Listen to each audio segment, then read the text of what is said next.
Hello guys, welcome back to my channel अर्थशास्त्र की नगरी। सो गाइस, इससे प्रीवियस वीडियो में हम जो है अपने 2 चैप्टर जो है कंप्लीट कर चुके हैं और आज हम जो डिस्कशन करने जा रहे हैं वो करने जा रहे हैं आपका चैप्टर नंबर 3, जिसका नाम है मांग तथा पूर्ति की लोच। बहुत ही ज्यादा जबरदस्त चैप्टर है ये, बहुत ही ज्यादा इंटरेस्टिंग चैप्टर है और एग्जाम के पॉइंट ऑफ व्यू से जो है गाइस ये बहुत ही ज्यादा इंपॉर्टेंट चैप्टर है, क्योंकि इसके ऊपर क्वेश्चन कंपलसरी है, आपका एग्जाम में आना ही आना है। ये वीडियो उन सभी बच्चों के लिए है जो बीकॉम बीए फर्स्ट ईयर या फर्स्ट सेमेस्टर में हैं और जिनके पास माइक्रो इकोनॉमिक्स व्यष्टि अर्थशास्त्र जो है उनके पास है। ठीक है, तो भाई अगर प्रीवियस 2 वीडियो नहीं देखी है 2 चैप्टर्स की जितनी भी मैंने आपको बनाई है, तो पहले प्लीज उस वीडियो को देख लीजिए, क्योंकि अगर आपने वो वीडियो नहीं देखी है तो आपको कुछ भी समझ में नहीं आने वाला है क्या चल रहा है दिन दुनिया के अंदर। तो बिना बकवास किए मुद्दे को शुरू करते हैं। चैप्टर का नाम है मांग तथा पूर्ति की लोच। ठीक है, तो सबसे पहले तो आपको चैप्टर के नाम का मतलब पता होना चाहिए कि आखिर हम इस चैप्टर के अंदर पढ़ने क्या वाले हैं। ठीक है, हमने मांग पढ़ लिया पूरा, पूर्ति पढ़ लिया पूरा, संतुलन कीमत पढ़ लिया कैसे निर्धारित होती है, लेकिन ये इस चैप्टर में आपको जो है क्या पढ़ाना चाह रहा है। ये इस चैप्टर के अंदर गाइस सबसे पहले तो आपको लोच का मतलब पता होना चाहिए कि लोच का मतलब जो है क्या होता है। देखिए, कह रहा है लोच जो है वो एक चर के प्रति दूसरे चर की प्रतिक्रिया दर्शाती है। मतलब कि एक वेरिएबल का दूसरे वेरिएबल पे जो है ये कह सकते हो क्या इम्पैक्ट पड़ेगा, उसको जो शो करेगा उसको क्या कहते हैं, उसको लोच कहते हैं। ठीक है, थोड़ी सी डेफिनेशन थोड़ी बहुत ऊपर से गई होगी आपकी, लेकिन आप पहले अब हमें लोच का मतलब तो पता चल गया कि भाई 2 वेरिएबल के बीच में बात चल रही होगी, अगर एक वेरिएबल के अंदर अगर चेंज आता है तो उस वेरिएबल का दूसरे पर क्या इम्पैक्ट पड़ेगा, वो जो है लोच कहलाती है। अब बात करते हैं मांग की लोच की। बात किसकी करते हैं, मांग की लोच जो है वो क्या है।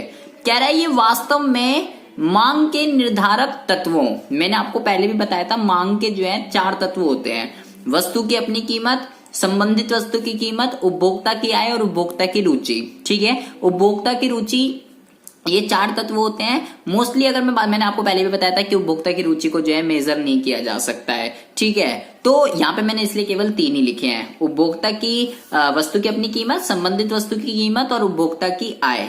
अब देखिए, कह रहा है ये वास्तव में मांग के निर्धारक तत्वों में परिवर्तन के प्रति मांग की प्रतिक्रिया दर्शाती है। बहुत ही ज्यादा ध्यान से सुनना है गाइस, 2 वर्ड जो मैं आपको बता रहा हूं, एक तो है मांग के निर्धारक तत्व, जो मांग को कौन कौन से कारक जो प्रभावित करते हैं वो।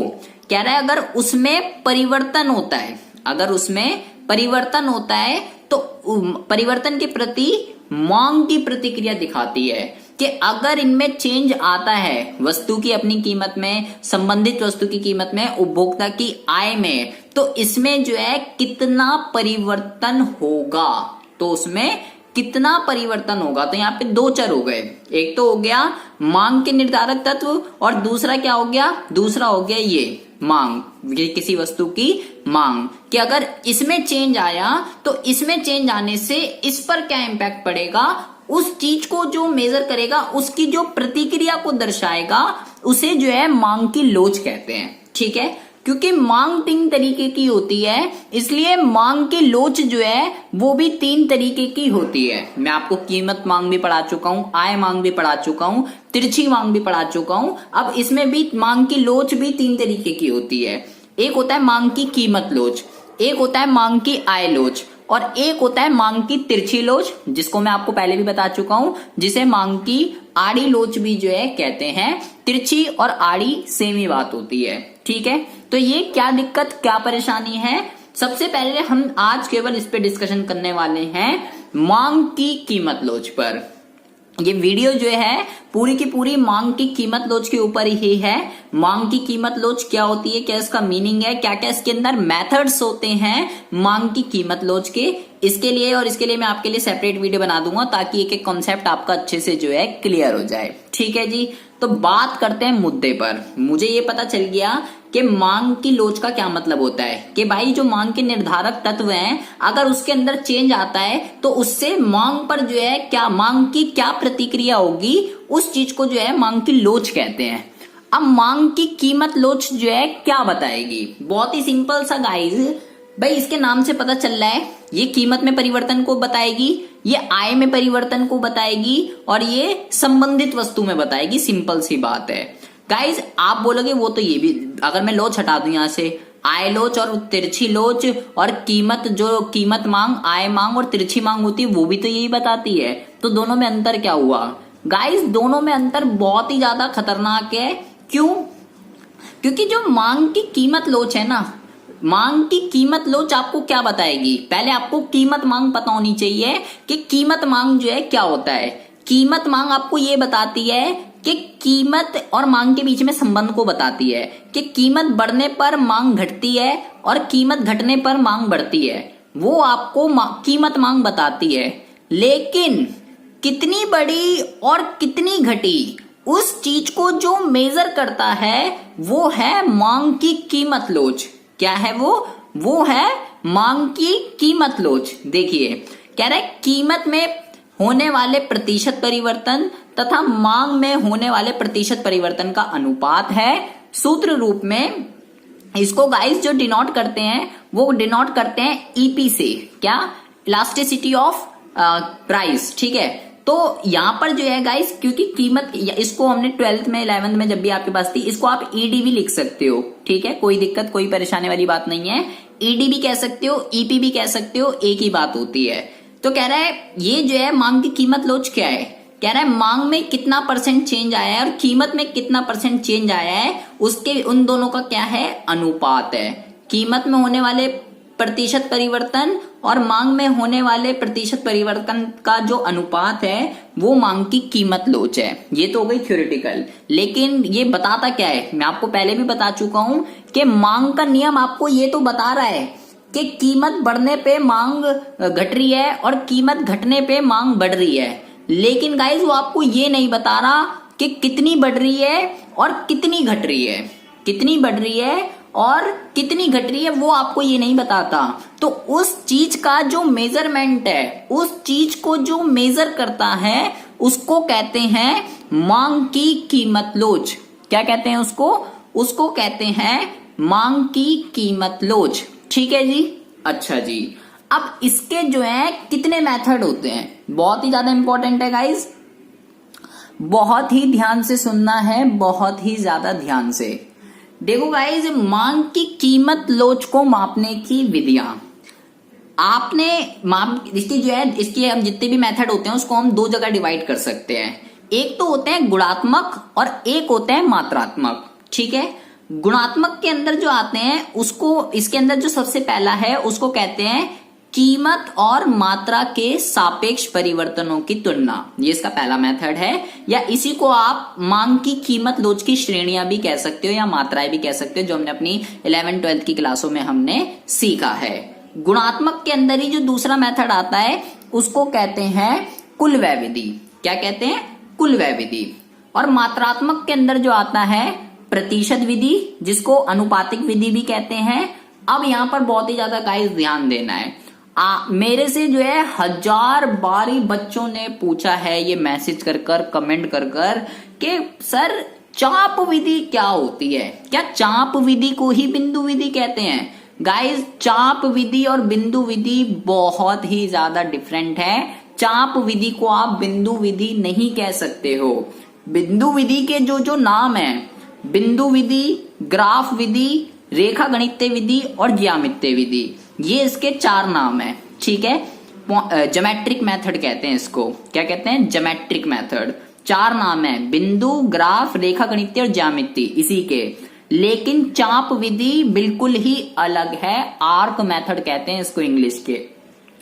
तो गाइज, आपने पहले भी अगर 11th 12th में अगर आपने पढ़ी होगी, जिनके पास थी या जिनके पास नहीं थी, आपने ये पढ़ा होगा कि भाई ये 4 मेथड होते हैं। ये भी मैंने ऐसे लिख दिया है, एक्चुअल में जो है वो यही होता है, ठीक है। लेकिन आपको कैसे पढ़ाया गया कि भाई कीमत लोच को मापने की 4 विधि होती है, आप ऐसे भी समझ सकते हो, ठीक है, कि 4 मेथड होते हैं। कुल व्यय विधि, प्रतिशत विधि, बिंदु विधि और चाप विधि, ठीक है। आपकी बुकों में ऐसा भी लिखा हो सकता है कि कीमत लोच को मापने की 4 विधियां हो सकती है, ऐसा नहीं लिखा हो सकता, ठीक है। बट एक्चुअल में जो होता है वो यही होता है। 2 तरीके के माप होते हैं, एक होता है गुणात्मक, एक होता है मात्रात्मक। जो आपने पढ़े हैं वो सब मात्रात्मक होते हैं और जो कुलव्य होता है वो गुणात्मक होता है। और इसको आपको अलग से आपकी बुक में ये लिखा हो सकता है, मांग की कीमत लोच की श्रेणियां, ठीक है। तो 1 बाय 1 बहुत ही ज्यादा ध्यान से आपको समझना है। सबसे पहले मैं आपको ये बताऊंगा कि ये इसका क्या मतलब होता है, मांग की कीमत लोच की श्रेणियां। फिर हम कुल व्यय विधि के बारे में डिस्कशन करेंगे, फिर इस पे और फिर इस पे। ये वीडियो पूरी की पूरी मांग की कीमत लोच के ऊपर ही है, तो बहुत ही ज्यादा ध्यान से आपको देखना है। देखिए सो गाइज, मांग की कीमत लोच की अगर हम श्रेणियों की बात करें तो इसके अंदर जो है गाइज 5 तरीके की श्रेणियां होती हैं, ठीक है। कितनी तरीके की होती हैं? 5 तरीके की श्रेणियां होती हैं। और वो कौन कौन सी होती है, बहुत ही ज्यादा ध्यान से देखना है, एग्जाम में इसके ऊपर क्वेश्चन जो है आ जाता है। सबसे पहली जो होती है गाइज, उसको कहते हैं पूर्ण बेलोचदार मांग। क्या कहते हैं? पूर्ण बेलोचदार मांग। इसको कहते हैं ED is equal to 0। ED is equal to 0। अगर मांग पूर्ण बेलोचदार है तो उसके जो आंसर होगा वो कितना होगा? ईडी का जो आंसर निकलेगा वो 0 निकलेगा। अब ये पूर्ण बेलोचदार, ये क्या दिक्कत होती है? इसका जो कर्व बनेगा वो इस तरीके से बनेगा। देखिए इसका जो डिमांड कर्व बनेगा, ये क्या बनाया है मैंने?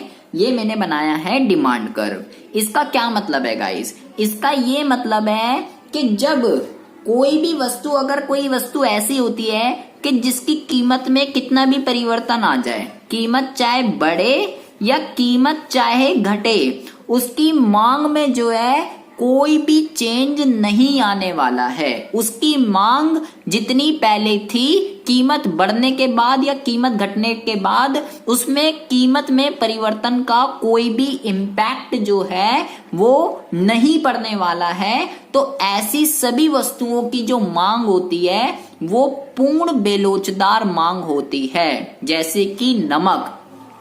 नमक का अगर आप कर्व बनाओगे, वो एक अनिवार्य वस्तु है, उसका कोई सब्स्टिट्यूट भी नहीं है, तो वो जो है उसकी जो मांग है वो बेलोचदार है। क्यों? क्योंकि चाहे वो 20 रुपए की मिल रही है, चाहे वो 200 की मिल रही है, अगर वो ये कह सकते हो आपको, अगर वो 400 रुपए की भी मिलेगी ना, तब भी हम उसको खरीदेंगे ही खरीदेंगे। क्यों खरीदेंगे हम उसको? क्योंकि भाई वो अनिवार्य वस्तु है, उसके बिना गुजारा नहीं है, चाहे उसकी कीमत कितनी भी क्यों ना हो। तो सबसे पहली जो मांग की कीमत लोच की जो श्रेणी के अंदर आता है उसको कहते हैं पूर्ण बेलोचदार मांग, जिसका मतलब है ईडी इज इक्वल टू 0, कि कीमत में परिवर्तन होने से जब मांग पर कोई भी इंपैक्ट नहीं पड़ता है उसको पूर्ण बेलोचदार मांग कहते हैं। और दूसरी जो होती है गाइज, उसको कहते हैं पूर्ण लोचदार मांग। क्या कहते हैं?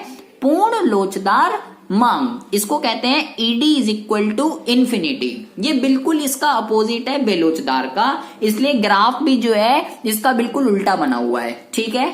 इसका तो होता है वर्टिकल, इसका तो वर्टिकल है वाई एक्सिस के, ठीक है। और इसका कैसा है? इसका देखिए ऐसा है हॉरिजॉन्टल, ठीक है। तो अब देखिए इसका क्या मतलब हुआ कि जब किसी वस्तु की कीमत में कोई भी परिवर्तन नहीं होता, जब किसी वस्तु की कीमत में कोई भी परिवर्तन नहीं होता या बहुत माइनर सा भी अगर चेंज आता है, लेकिन फिर भी उसकी मांग बढ़ती या घटती रहती है, ऐसी सभी वस्तुओं की मांग की जो कीमत लोच होती है वो पूर्ण बेलोचदार होती है। जैसे कि ED is equal to infinity. क्या बोला मैंने?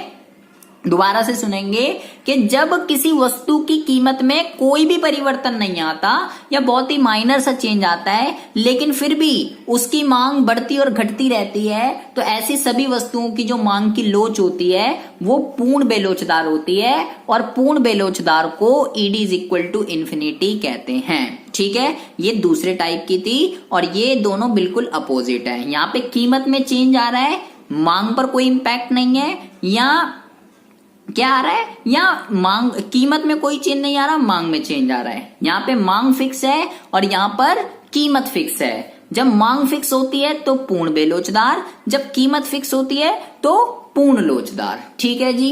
अच्छा जी, अब तीसरे तरीके की जो लोच है, जो श्रेणी है, वो है इकाई के बराबर लोचदार मांग। क्या है?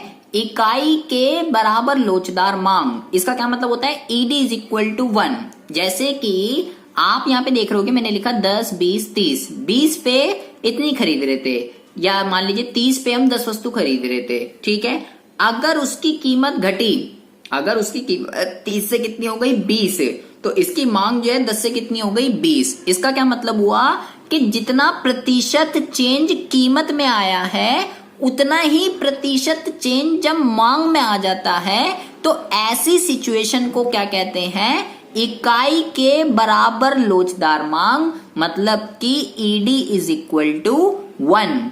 अगर कीमत में मान लीजिए 10% का चेंज आ गया और मांग में भी जो है 10% का चेंज आ गया, तो इसी सिचुएशन को इकाई के बराबर लोचदार मांग कहते हैं। ED is equal to 1। और इसका जो कर्व है वो किस तरीके से बनता है? वो बनेगा कुछ इस तरीके से। एग्जाम में जो है इसके कर्व बनाने के लिए भी आ जाते हैं कि अगर मांग पूर्ण बेलोचदार है, पूर्ण लोचदार है, इकाई के बराबर है, तो इसके कर्व कैसे बनेंगे बताइए। तो कर्व आपको एक एक घोल कर पी जाने हैं। बात करें अगर हम चौथे की, चौथे का नाम है इकाई से कम लोचदार मांग। इसका मतलब है ईडी लेस देन 1। अब इसका क्या मतलब हुआ? इसका कर्व देखिए। कीमत में तो बहुत ज्यादा चेंज आया, कीमत में तो बहुत ज्यादा चेंज आया, लेकिन मांग में उतना नहीं आया। मान लीजिए कीमत में तो आ गया 30% और मांग में केवल आया 10%। तो ऐसी सिचुएशन को क्या कहते हैं? ऐसी सिचुएशन को कहते हैं इकाई से कम लोचदार मांग।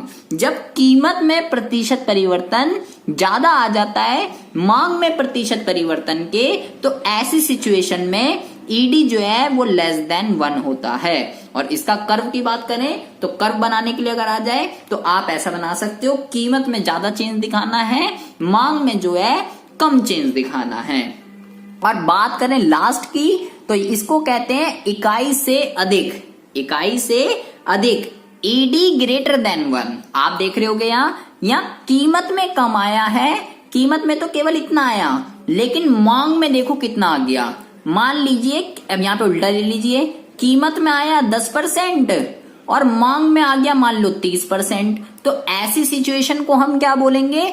ऐसी सिचुएशन को हम बोलते हैं इकाई से अधिक। और ऐसी सिचुएशन में मांग की जो लोच होती है वो ईडी ग्रेटर देन 1 होती है।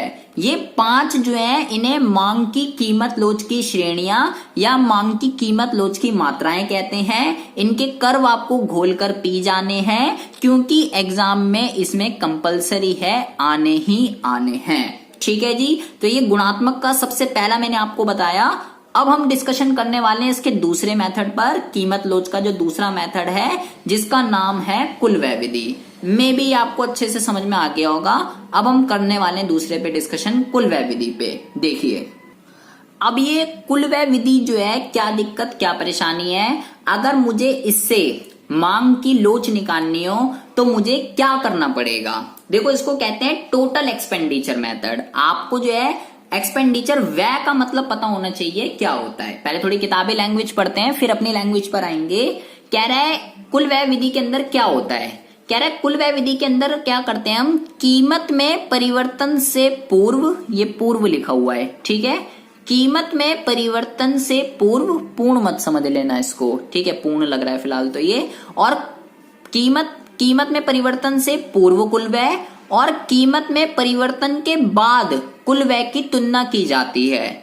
दूसरे शब्दों में कीमत में परिवर्तन होने से कुल व्यय बढ़ गया है, कम हो गया है या उतना ही है, यहाँ पर हमें इस चीज का पता लगाना होता है। 3 सिचुएशन बताई इनने कि कुल व्यय बढ़ा है, कुल व्यय कम हुआ है या कुल व्यय उतना ही है। उसको देखते हुए हम क्या करते हैं? मांग की कीमत लोच निकाल लेते हैं। उसको देखते हुए हम जो है मांग की कीमत लोच निकाल लेते हैं। अब 3 सिचुएशन देखते हैं। 3 सिचुएशन आपको ध्यान में रखनी है इसकी। सबसे पहली जो होती है उसको कहते हैं विपरीत दिशा में परिवर्तन। क्या कहते हैं? विपरीत दिशा में परिवर्तन। जैसे कि विपरीत दिशा में परिवर्तन का क्या मतलब होता है, मैंने यहाँ पे लिखा है कीमत 6 रुपए पे हम 10 मांग कर रहे थे किसी भी वस्तु की और कीमत घट गई 5 रुपए पे हम उसकी 15 मांग करने लग गए। गाइस आपको कुल व्यय का फॉर्मूला पता होना चाहिए, कुल व्यय कैसे निकलता है। प्राइस और क्वांटिटी अगर मैं दोनों को गुणा कर दूं तो कुल व्यय निकल कर आ जाता है। 6 रुपए पे हम 10 खरीद रहे थे तो 6 दाम 60 और 15 पंजे 75। ठीक है, तो आप बहुत ही ध्यान से देखो यहाँ पे क्या हुआ। हमें कुल व्यय विधि के अंदर क्या करना पड़ता है, कीमत और कुल व्यय इन दोनों को कंपैरिजन करना है। आप ये देखो कीमत तो घट रही है, लेकिन कुल व्यय क्या हो रहा है, कुल व्यय बढ़ रहा है। पहले 60 रुपए हो रहा था, अब 75 रुपए हो रहा है और कीमत घट रही है। तो गाइस जब एक चीज घट रही हो और दूसरी चीज बढ़ रही हो, जब एक चीज घट रही हो और दूसरी चीज बढ़ रही हो तो इसको कहते हैं विपरीत दिशा में। और अगर आपकी ऐसी सिचुएशन हो रही है तो ऐसी स्थिति में मांग की जो लोच है वो ईडी ग्रेटर देन 1 होती है। क्या होती है, ईडी ग्रेटर देन 1। अब बात करें अगर दूसरी सिचुएशन की, इसको कहते हैं एक ही दिशा में। एक ही दिशा में मतलब कि अगर कीमत घट रही है तो कुल व्यय भी घटेगा, अगर कीमत बढ़ रही है तो कुल व्यय भी बढ़ेगा। जैसे कि 6 रुपए पे मैं 10 खरीद रहा था और जब कीमत घटी तो मैं 5 रुपए पे 11 खरीद रहा हूं। ठीक है, कीमत घट रही है, कुल व्यय कैसे निकलेगा, 6 दाम 60 11 पंजे 55। अब आप यहां देखोगे कीमत भी घट रही है और कुल व्यय भी घट रहा है, दोनों सेम डायरेक्शन में जा रहे हैं। When both variable move in the same direction, in this situation ED less than 1। ऐसी स्थिति में क्या होता है, मांग की जो लोच होती है वो ED जो है 1 से कम होती है। ठीक है, but when both variable are move in the opposite direction, in this situation ED greater than 1। जब दोनों ही वेरिएबल लाइक कीमत एंड कुल व्यय विपरीत दिशा में जा रहे होते हैं तो ED ग्रेटर देन 1, सेम दिशा में जा रहे होते हैं तो ED लेस देन 1। और तीसरा जो होता है वो है कुल व्यय में कोई परिवर्तन नहीं, मतलब कि ऐसी सिचुएशन में ED इज इक्वल टू 1 होगा। देखिए 6 रुपए में मैं 10 खरीद रहा था, 6 रुपए पर मैं 10 खरीद रहा था तो 6 दाम 60 हो गया और 5 रुपए पे मैं 12 खरीद रहा हूँ, 12 पंजे 60 हो गया। कीमत घटी, लेकिन कीमत घटने से अब कुल व्यय में कुछ चेंज ही नहीं हुआ कि पहले भी मैं 60 रुपए खर्च कर रहा था और अब भी मैं 60 रुपए ही खर्च कर रहा हूं। तो ऐसी सिचुएशन में क्या होता है, कुल व्यय में कोई भी परिवर्तन नहीं हुआ। तो अगर ये सिचुएशन आ रही है तो ED इज इक्वल टू 1 होता है। तो गाइज बेसिकली इस मेथड के अंदर हम क्या करते हैं, कुल व्यय विधि इसका नाम है। इस मेथड के अंदर हम कीमत की कुल व्यय से कंपैरिजन करते हैं, तुलना करते हैं और ये पता लगाते हैं कि कुल व्यय बढ़ा है, कुल व्यय कम हुआ है या कुल व्यय उतना ही है। अगर गाइस बढ़ गया है तो ED ग्रेटर देन 1, अगर कम हो गया है तो ED लेस देन 1 और अगर उतना ही है तो ED इज इक्वल टू 1 कहलाता है। ठीक है जी, तो ये दोनों आपको बहुत ही अच्छे से आ जाने चाहिए। अब हम डिस्कशन करने वाले हैं मात्रात्मक पे, जिसके अंदर सबसे पहले मेथड पे हम डिस्कशन करते हैं। गाइज मात्रात्मक के अंदर जो सबसे पहला मेथड है इसका नाम है प्रतिशत विधि। क्या नाम है इसका, इसका नाम है गाइज प्रतिशत विधि। गाइज इस पे आपको थ्योरेटिकल जो है वो बहुत ही कम लिखने के लिए है। ठीक है, लिखने का इसमें आपको काम नहीं है। आपको क्या करना है, आपको केवल ये लिख देना है कि इस विधि के अंदर ये जो है प्रतिशत परिवर्तन, प्रतिशत विधि जो है मांग की, मांग में प्रतिशत परिवर्तन और कीमत में प्रतिशत परिवर्तन के बीच का अनुपात है, जैसे कि मैंने आपको बताया।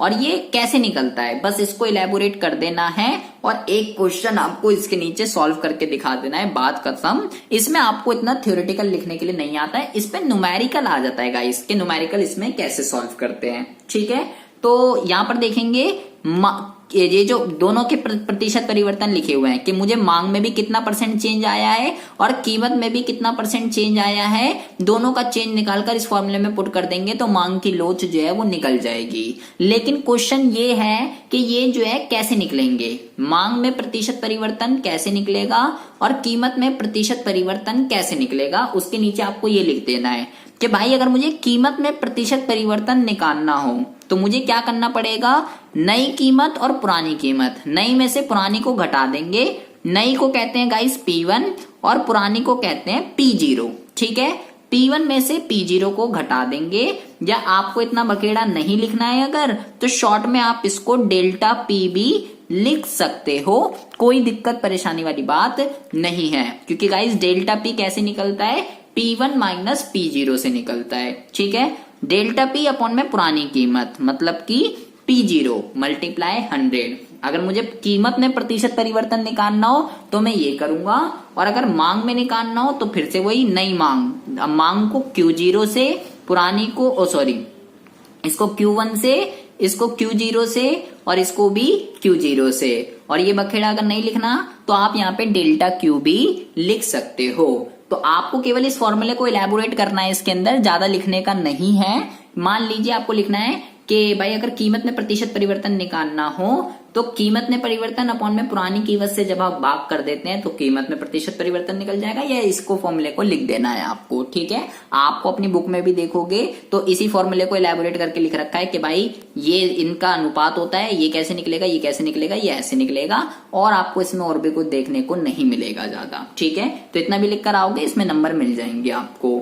और इसके नीचे आप एक क्वेश्चन करके दिखा दोगे कि उदाहरण के लिए मान लो एक उपभोक्ता जो है, मान लीजिए एक उपभोक्ता जो है मान लीजिए 5 रुपए पे एक उपभोक्ता जो है 10 इकाइयां खरीदता है।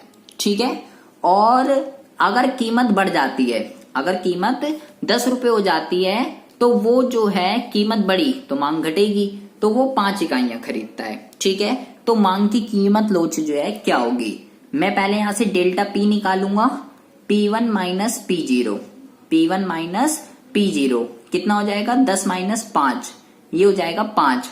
फिर मैं निकालूंगा डेल्टा Q, कैसे, Q1 माइनस Q0, 5 माइनस 10 कितना आ जाएगा, ये आ जाएगा आपका माइनस का 5। ठीक है जी, अच्छा जी। अब देखिए गाइस, इस फॉर्मूले को जो है आप इस वाले फॉर्मूले को, आप इस फॉर्मूले को गाइस ऐसे भी लिख सकते हो। ठीक है, ये वाला जो फॉर्मूला है इस फॉर्मूले को आप ऐसे भी लिख सकते हो, ED is equal to delta Q upon में डेल्टा P इंटू में P0 Q0। ठीक है, ये वाला जो फॉर्मूला है ये नीचे वाले से ही इलेबोरेट आके आया है। डेल्टा Q कैसे निकलता है, Q1 minus Q0, delta P कैसे निकलता है, P1 माइनस P0। ठीक है, ये ऐसे निकलता है, और इस फॉर्मूले के अंदर गाइस माइनस आता है। क्यों आता है, क्योंकि गाइस कीमत और मांग में विपरीत संबंध होता है, उल्टा, इसलिए इस फॉर्मूले के अंदर माइनस लगता ही लगता है।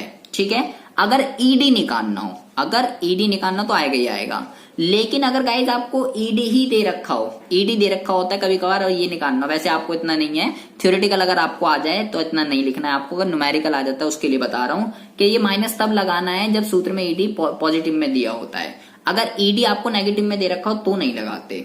ठीक है, अच्छा, तो अब मैं इस फॉर्मूले को, इन सारी डिजिट को यहां पर पुट कर देता हूं। देखिए ED is equal to minus delta Q upon में डेल्टा P इंटू में P0 अपॉन में Q0। ठीक है, डेल्टा Q अपॉन में डेल्टा P, P0 Q0। ठीक है जी, ये इससे कट गया, ये इससे कट गया। ठीक है, तो ये कितना आ गया, माइनस माइनस प्लस, और ये हो गया आपका 0.5 आंसर। एक न्यूमेरिकल इसके नीचे करके दिखा देंगे, बात खत्म, और आपको इसके नीचे कुछ भी नहीं करना है। ठीक है जी, अच्छा, कभी कभार आपके एग्जाम में क्या होता है, आजकल आपके एग्जाम में ऐसा भी क्वेश्चन आ जाता है, मान लीजिए मैंने यहां लिखा A B C D। ठीक है, A B C D ये लिख दिया, और फिर मैंने यहाँ पे मान लीजिए मैंने लिख दिया संयोग। ठीक है, फिर मैंने यहाँ पे लिखा कीमत, और फिर मैंने यहाँ पे लिख दिया मांग। ठीक है, कीमत मैंने लिख दिया मान लीजिए 5, 10, 15, 20। ठीक है, और मान लीजिए मैंने यहाँ पे लिख दिया 5, 10, 15, 20, और यहाँ पे मैंने लिख दिया आपका मान लीजिए 30, 25, 20, 15। ठीक है, तो अब वो कहता है कि जी ये ऐसे टेबल दे रखी होगी आपको, और वो बोलता है कि मान लीजिए ए से डी की लोच निकालिए। ए से अगर पहले मान लीजिए ए पे 5 रुपए पे 30 खरीद रहा था, वो 5 रुपए पे 30 खरीद रहा था, अगर कीमत गिरकर डी पे मतलब 20 हो जाए, कीमत बढ़कर अगर 20 हो जाए, डी पर आ जाए तो वो 15 खरीदता है। तो ऐसी सिचुएशन में क्या होगा? इस टाइप के क्वेश्चन जो है एग्जाम में आ जाते हैं। तो गाइस सबसे पहले तो आपको ये ध्यान रखना है कि वो कहां से कहां पूछ रहा है। उसने बोला है ए से डी। क्या बोला है उसने? ए से डी। आपको यहाँ पे पहचानना बहुत ही ज्यादा जरूरी है। तो पहले ये था, अब ये हो गया, ठीक है। तो गाइस ये पहले था, जो पहले वाला होता है अभी मैंने आपको बताया उसे P0 कहते हैं, तो ये Q0 होगा। ये अब हो गया बाद में, तो ये नई वाली कीमत है और ये नई वाली डिमांड है, ठीक है। तो मैं यहां से क्या निकालूंगा गाइस? मैं यहां से पहले तो डेल्टा Q निकाल लूंगा। कैसे निकलेगा? Q1 minus Q0, 15 minus 30 is equal to minus का 15, ये आ जाएगा मेरा डेल्टा Q। ऐसे ही मैं यहां से डेल्टा P भी निकाल लूंगा, P1 माइनस P0 कितना आ जाएगा? 15, ठीक है। अब उस फॉर्मूले में पुट कर दूंगा, ED is equal to minus delta Q upon में डेल्टा P इंटू में P0 Q0, ठीक है। इससे ये कट गया, माइनस माइनस प्लस हो गए और 5 1 जा 5, 5 6 जा, और ये हो गया 1 अपॉन में 6, ठीक है। इसको भी काट दीजिए, 0.16 कुछ आ जाएगा आंसर आपका, ठीक है। इस तरीके के क्वेश्चन भी आ जाते हैं गाइज आपके। तो आपको ये देखना पड़ेगा। अच्छा ये तो मैंने बताया ए से डी पर।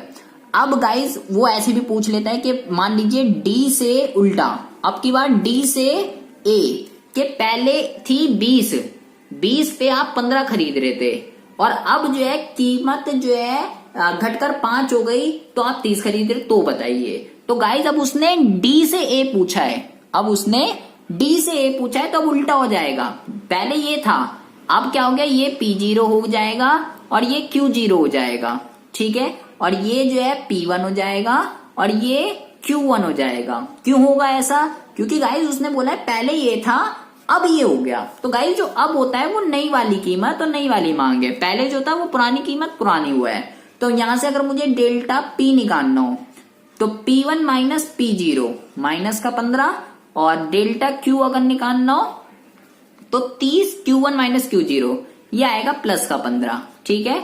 और आंसर में पुट कर देंगे इसको, ठीक है। क्या होगा answer? ED is equal to delta Q upon में डेल्टा P, माइनस आएगा और यहाँ पे भी माइनस आता है, इनटू में P0 क्या है गाइस? ये रहा P0 है, P0 अपॉन में Q0 कितना है? ये आ जाएगा आपका 15, ठीक है। इससे ये कट गया और इसको सॉल्व कर देंगे। 5 दिए 15, 5 चौक 20, और ये आ जाएगा 1.3 कुछ आ जाएगा समथिंग, ठीक है। तो ED इज इक्वल टू 1.3 आपका आंसर। सो गाइज अगर प्रतिशत विधि पे आ जाता है आपको, तो यही सारा आपको कुछ करना है, लिखने का ज्यादा नहीं है, वो फॉर्मूला लिख देना है। और क्वेश्चन भी अगर आ जाता है निकालने के लिए, ए से डी, ए से सी, कुछ भी पूछ सकता है गाइज वो, ठीक है। आपको ही देखना पड़ेगा कहां से कहां पूछा है, उसी के अकॉर्डिंगली आप क्वेश्चन को सॉल्व कर देंगे फॉर्मूला लगाकर, ठीक है। परसेंट वाला भी लगा सकते हो और ये वाला भी लगा सकते हो, कोई दिक्कत कोई परेशानी वाली बात नहीं है, दोनों सेम ही फॉर्मूले हैं। अब चलते हैं अगले मेथड पर। गाइज अगला जो मेथड है इसका नाम है मांग की कीमत लोच का माप, इसका नाम है बिंदु विधि, ठीक है। नाम इसके बहुत सारे हैं, ग्राफ विधि, रेखा गणितीय विधि, आपको इसके नाम याद रखने हैं। चाप विधि बिल्कुल अलग होती है। अब इस विधि के अंदर गाइज ये क्या कह रहा है, किसने ये निकाली है? ये निकाली है हमारे भाई साहब हैं जिसका नाम है मार्शल। क्या नाम है? प्रोफेसर मार्शल ने इस मेथड को निकाला है। ये क्या कह रहा है कि मांग की कीमत लोच मापने के लिए मार्शल ने एक नई विधि बताई है जिसे बिंदु विधि या ग्राफ विधि कहते हैं। इस विधि के अनुसार सीधी रेखा वाले मांग वक्र पर किसी भी बिंदु की मांग की लोच निम्न पगों के सहारे मापी जा सकती है। गाइज यहाँ पर एक लाइन बोली है इसने कि सीधी रेखा वाले मांग वक्र पर किसी भी बिंदु की मांग की लोच। गाइज ये लाइन आपको बहुत ही ज्यादा ध्यान में रखनी है। कभी कभार एग्जाम में जो है ये नहीं लिख कर आता कि बिंदु विधि बताइए, आपका एग्जाम पे ये लिखा आ जाता है कि एक सीधी रेखा वाले मांग वक्र पर किसी भी बिंदु पर मांग की लोच कैसे निकालते हैं बताइए। तो गाइज ये लाइन बहुत ही ज्यादा इंपॉर्टेंट है, घोल कर आपको पी जाना है, इसी को बिंदु विधि जो है कहते हैं।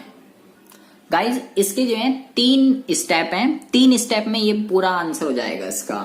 सबसे पहले क्या कहना है, मांग वक्र को एक्स अक्ष और वाई अक्ष तक बढ़ाया जाता है। ठीक है जी। मांग वक्र के ठीक मध्य में एक बिंदु लो जो उस रेखा को 2 बराबर भागों में बांटता हो। फिर कह रहा है मांग वक्र के जिस बिंदु पर लोच निकालनी हो उस बिंदु के निचले भाग को ऊपरी भाग से डिवाइड कर देते हैं सूत्र रूप में। गाइस इसका जो फॉर्मूला है बिंदु विधि का वो क्या है, ईडी इज इक्वल टू मांग वक्र का निचला भाग और अपॉन में मांग वक्र का ऊपरी भाग। ये जो है इसका फॉर्मूला है।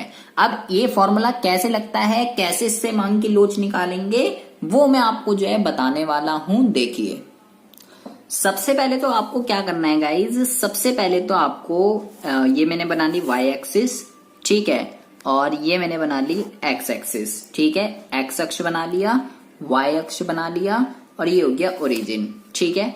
उसने बोला कि भाई ये मेरे को पता है मांग वक्र ऐसे बनता है, ठीक है, लेकिन उसने बोला कि x अक्ष और y अक्ष दोनों से मिला दीजिए, ठीक है।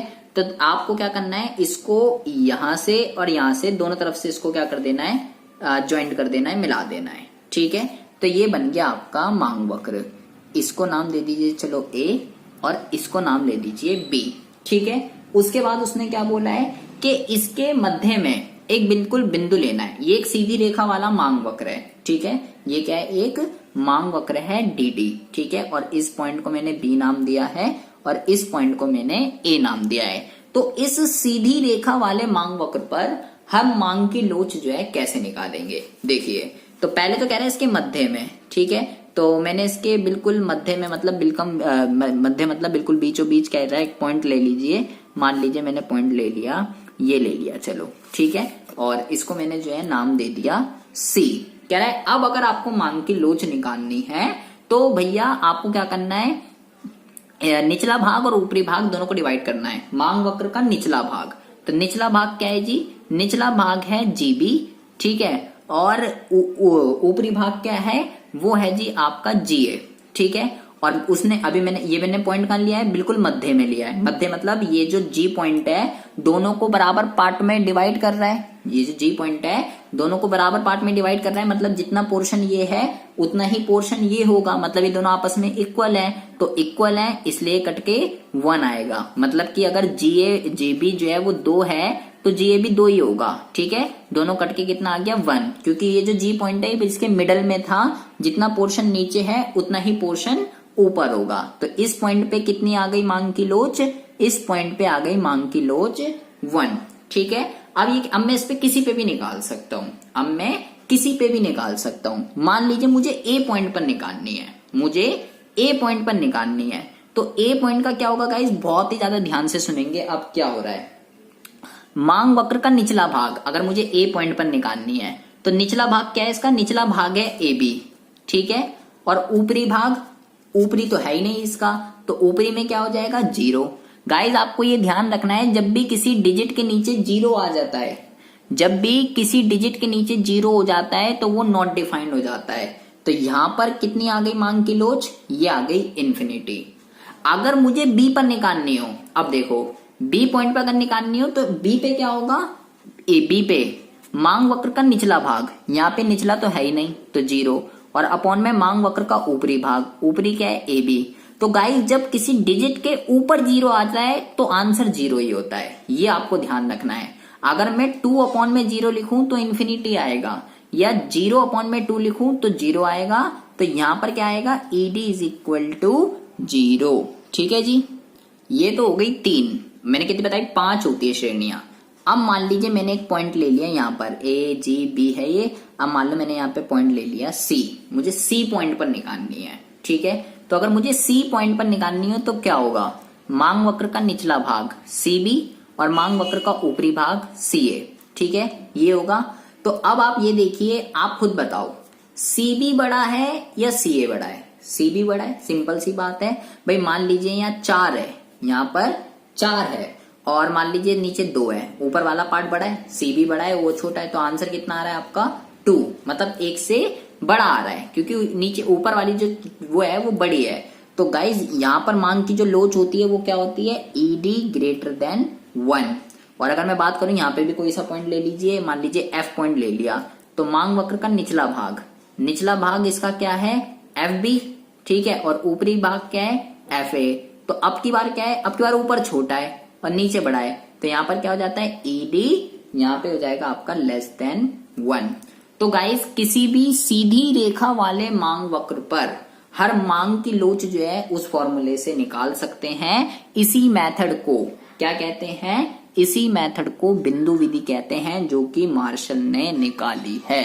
ठीक है, आपको ये चीज एग्जाम में कर आनी है एक एक, कि ए पॉइंट पर मैंने कैसे निकाली है, बी पर कैसे निकाली है, सी पर, जी पर, एफ पर, ये सारी चीजें आपको एग्जाम में करके दिखानी है। और जो बिंदु विधि मैंने आपको बताई क्या क्या लिखना है, वो सारा का सारा आपको उसमें लिखकर आ जाना है। अब एक मेथड और रह गया हमारा, जिसका नाम है चाप विधि। देखिए गाइस, सबसे पहले तो आपको आर्क मेथड समझना है कि आर्क मेथड जो है वो क्या होता है, क्योंकि इसके अंदर बच्चों को जो है सबसे ज्यादा कंफ्यूजन है, सबसे ज्यादा। ठीक है, वो समझ नहीं पाते हैं कि बिंदु विधि और चाप विधि में अंतर क्या है। देखो गाइस, इसमें क्या लिखा हुआ है, पहले थोड़ी किताबी लैंग्वेज पढ़ते हैं, फिर आपको अंतर तुरंत ही समझ आ जाएगा। कह रहा है, हमने मांग वक्र के किसी बिंदु पर लोच के माप का अध्ययन किया है। अभी मैंने आपको पीछे कौन सा मेथड पढ़ाया है, अभी हमने पढ़ा ग्राफ मेथड, ठीक है, बिंदु विधि पढ़ी, जिसके अंदर हमने एक सीधी रेखा वाले मांग वक्र पर मांग की लोच कैसे निकालते हैं वो हमने पता कर लिया। लेकिन कह रहा है, परंतु जब एक ही मांग वक्र के दो बिंदुओं के बीच लोच को मापा जाता है तो उसे चाप लोच कहते हैं। ये क्या कह रहा है गाइस, देखिए ये कह रहा है कि जैसे मान लीजिए मैंने कर्व बनाया, ये मांग वक्र है डीडी, ठीक है, जैसे कि हमने क्या सीखा कि P पॉइंट पर अगर मुझे लोच निकालनी हो, या इस वाले पॉइंट पर अगर मुझे लोच निकालनी हो, मान लीजिए ये M पॉइंट है, ठीक है, कि अभी हमने ये सीखा है कि P पर निकालनी है तो क्या करेंगे, मांग वक्र का निचला भाग, मांग वक्र का ऊपरी भाग। M में निकालना हो, मांग वक्र का निचला भाग, मांग वक्र का ऊपरी भाग। ये कौन बताता है, ये बताता है बिंदु विधि। लेकिन गाइस, चाप विधि आपको क्या बता रही है कि अगर इन्हीं दोनों पॉइंट के बीच में अगर आपको लोच निकालनी हो, अगर इन्हीं दोनों पॉइंटों के बीच में अगर आपको लोच निकालनी हो तो वो क्या कहलाएगी, चाप विधि कहलाएगी। आप देख रहे हो इन दोनों पॉइंटों के बीच में एक गैप क्रिएट हो रहा है, इसी गैप को क्या कहते हैं, कह रहा है जो चाप है ना, चाप जो है वो दो बिंदुओं के मध्य वक्र के भाग को कहते हैं। ये जो गैप क्रिएट हो रहा है ना गाइस, ये वाला P और M, इसी को क्या कहते हैं, इसी को चाप कहते हैं। ठीक है, कह रहा है चाप जो है लोच के अंतर्गत अनुपातिक परिवर्तन ज्ञात करने के लिए P0 के स्थान पर P1 और Q1 का औसत लिया जाता है। इसी प्रकार Q0 के स्थान पर Q0 तथा Q1 का औसत लिया जाता है। देखिए इसका जो फॉर्मूला है गाइस वो ये है, डेल्टा Q अपॉन में डेल्टा P इंटू में, अब यहाँ P0 और Q0 नहीं है। फॉर्मूला क्या बताया था हमने अभी, EP is equal to EP या ED कुछ भी कह सकते हो, डेल्टा Q और डेल्टा P इंटू में P0 Q0, ये फॉर्मूला होता है। लेकिन ये तो उसका है प्रतिशत वाले का। ये क्या कह रहा है, ये कह रहा है P0 और Q0 नहीं लेना, आपको क्या करना है, आपको एवरेज निकालनी है, औसत निकालनी है, किसकी, प्राइस की भी और उसकी क्वांटिटी की भी। औसत कैसे निकलता है गाइस, कह रहा है ये देखो, कह रहा है आपको इसकी जगह पे क्या करना है, रिप्लेस कर देना है P1 प्लस P0 अपॉन में 2, औसत दोनों को जोड़कर 2 से भाग कर दिया, Q1 प्लस Q0 अपॉन में 2, 2 से 2 कट गया गाइस, तो क्या बच गया, P1 plus P0, Q1 plus Q0, वही मैंने जो है यहाँ पर लिखा हुआ है, 2 से 2 कट गया, औसत ऐसे निकलता है। तो चाप विधि का जो फॉर्मूला है वो ये है। ठीक है, इस फॉर्मूले के अकॉर्डिंगली हम जो है चाप विधि में दो बिंदुओं के बीच, जैसे कि ये और ये, इन दो बिंदुओं के बीच क्या कर सकते हैं, मांग की लोच निकाल सकते हैं। बहुत ही इंपॉर्टेंट है गाइस। आपको अगर डिफरेंस में समझ नहीं आएगा कि बिंदु विधि और चाप विधि में क्या अंतर है। बिंदु विधि हमें ये सिखा रही थी कि पी पे और एम पे कैसे निकालेंगे, लेकिन चाप विधि आपको क्या सिखा रही है कि भाई पी और एम के बीच में भी जो गैप क्रिएट हो रहा है ना, उसी को चाप कहते हैं। अगर उन दोनों के बीच में मुझे निकालना हो मांग की लोच, तो कैसे निकालेंगे, तो उसी को क्या कहते हैं, उसी को कहते हैं चाप विधि। देखिए मैंने यहाँ पे वो लिख लिया है पॉइंट कि मान लीजिए पी पर, जो ऊपर पी पॉइंट था, वहां पे 8 कीमत थी और 8 रुपए पे मैं 10 क्वांटिटी खरीद रहा था, और एम पॉइंट पर जो है कीमत हो गई 6, तो अब मैं 12 खरीद रहा हूं। तो अगर ये सिचुएशन हो जाए तो मैं कैसे निकालूंगा। अब मैंने इसको न्यूमेरिकली में कन्वर्ट कर दिया, तो कैसे निकलेगा, वही वाला फॉर्मूला लगाना है मुझे ऊपर वाला, और फॉर्मूले में पुट कर देना है, आंसर आ जाएगा। देखिए मुझे निकालना है डेल्टा क्यू, ठीक है गाइज। चाहे पी से एम निकालो या एम से पी निकालो, यहां से आपका जो आंसर है वो सेम आएगा। क्या बोला मैंने, पी से एम निकालो या एम से पी निकालो, यहां से आपका आंसर सेम आएगा, क्योंकि आप जो है यहाँ पे एवरेज ले रहे हो, यहाँ पे आप P0 और Q0 नहीं ले रहे हो, ठीक है। ये इसकी सबसे बढ़िया बात है। P से M या M से P दोनों सेम ही आंसर आते हैं, तो यहाँ पे कुछ भी ले सकते हो आप। तो मान लीजिए मैंने ले लिया ये 12 माइनस 10, तो ये कितना आ गया, ये आ गया 2। ऐसे ही मैं यहाँ से डेल्टा P भी निकाल लेता हूँ, ठीक है। 6 माइनस 8, तो ये कितना आ गया आपका, माइनस का 2। तो ED is equal to delta Q upon में delta P, delta Q upon में डेल्टा पी इन P1 और P0, P1 और P0 दोनों को जोड़ देना है। 8 प्लस 6, 8 प्लस 6 दोनों को जोड़ दिया, और Q1 अपॉन में Q1 प्लस Q0 इन दोनों को जोड़ दिया, ठीक है। ये तो कट गया, -1 आ गया। ये हो गया आपका 14 और ये हो गया आपका 22, ठीक है। इसको काट दीजिए, चाहे 2 सत्ते 14, 2 एकम 2, 2 एकम 2, माइनस का 7 अपॉन में 11 आपका आंसर, ठीक है जी। तो चाप विधि क्या है, क्या इसका फॉर्मूला है और कैसे इसको निकालते हैं, बिंदु विधि से ये कैसे डिफरेंट है, ये आपको जो है बहुत ही अच्छे से समझ में आ जाना चाहिए। ये बच्चों ने मेरे से बहुत ही बारी एग्जाम में पूछा है मैसेज कर करके कि क्या बिंदु और चाप विधि को ही कहते हैं, क्या दोनों में अंतर है, कैसे निकलता है, क्या दिक्कत क्या परेशानी है। ये है भाई ये परेशानी। एक गाइज एक छोटी सी चीज और रह गई है, मैंने आपको ये बताई कुल व्यय विधि। अगर आप गाइज इसमें और अच्छे मार्क्स लेकर आना चाहते हो तो आप गाइज इसमें ग्राफ भी बना सकते हो। आपकी बुक में, आपके 10 ईयर में आपका जो है इसको ग्राफ भी बना हुआ मिल सकता है आपको, तो आप इसका ग्राफ भी बना के आ सकते हो। 3 तरीके की सिचुएशन मैंने आपको इसमें बताई कि कुल व्यय जब बढ़ रहा है, कुल व्यय जब कम हो रहा है और कुल व्यय जब उतना ही है, तो ऐसी सिचुएशन में जो है कैसे निकलता है। देखिए कैसे इसका ग्राफ बनेगा वो देख लीजिए बस। देखिए 3 सिचुएशन मैंने आपको बताई थी कि एक तो मान लीजिए सेम दिशा में जा रहा है, एक विपरीत दिशा में जा रहा है और एक में कोई भी परिवर्तन नहीं हो रहा, ठीक है। सबसे पहले हम बात करने वाले हैं सेम दिशा में जा रहा है। ये मैंने यहाँ एक्स एक्सिस या वाई एक्सिस या कीमत लिखा है या मांग लिखा है।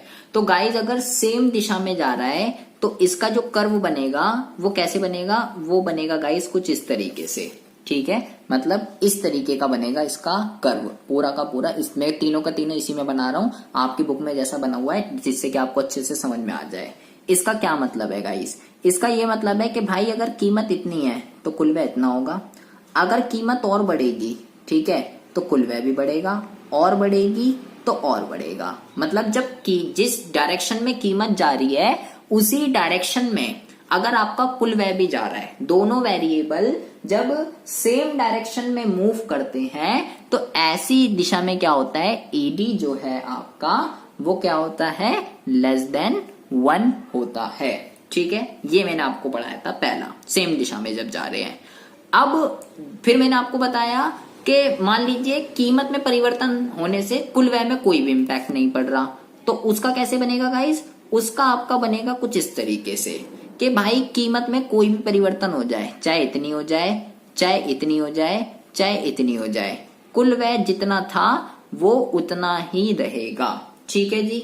अच्छा जी, तो ऐसी सिचुएशन में मैंने आपको क्या बताया ईडी इज इक्वल टू 1 होता है, जब कुल व्यय में कोई भी इंपैक्ट नहीं पड़ता है। और तीसरा मैंने आपको बताया विपरीत दिशा में। तो इसका कैसे होता है, इसका गाइस बनेगा कुछ आपका इस तरीके से कि जब कीमत बढ़ रही है तो कुल व्यय घटेगा, जब कीमत घट रही है तो कुल व्यय बढ़ेगा। ठीक है, तो ये इस तरीके से आप बना सकते हो। आपकी बुक में, आपके 10 ईयर में कुछ इस तरीके सा खतरनाक सा बना हुआ हो सकता है। तो उसका क्या मीनिंग है वो मैंने आपको बता दिया है। कुल व्यय के अंदर आप ये वाला ग्राफ भी बनाकर आ सकते हो, प्रेजेंटेशन के लिए ये आपका बहुत ही अच्छा है। ठीक है, मार्क्स भी आपको पूरे मिल जाएंगे। तो भैया क्या होती है कीमत लोच, क्या दिक्कत, अभी हमने केवल कीमत लोच पढ़ी है। कीमत लोच क्या है और कीमत लोच के मेथड कितने होते हैं, ये सारा का सारा हमने पढ़ लिया है। ठीक है, प्रतिशत विधि, कुल व्यय विधि, ग्राफ विधि, चाप विधि, ये सारी की सारी आपको, और इसकी कीमत लोच की श्रेणियां जरूर पढ़ लेना, एग्जाम में आ जाती हैं। इसमें आपको कुछ भी समझ ना आया हो, कोई भी डाउट हो, कोई भी इश्यू हो, आप मेरे को कमेंट बॉक्स में कमेंट कर सकते हैं। चैनल पर अगर पहली बार आए हो तो प्लीज इस चैनल को सब्सक्राइब करके बेल आइकन को जरूर प्रेस कर लीजिए। आपके लिए मैं ऐसी इंटरेस्टिंग वीडियो रोजाना इस चैनल पर अपलोड करता रहता हूँ। मिलते हैं आपसे नेक्स्ट वीडियो में ऐसी इंटरेस्टिंग टॉपिक के साथ। तब तक के लिए have a good day, bye bye, take care.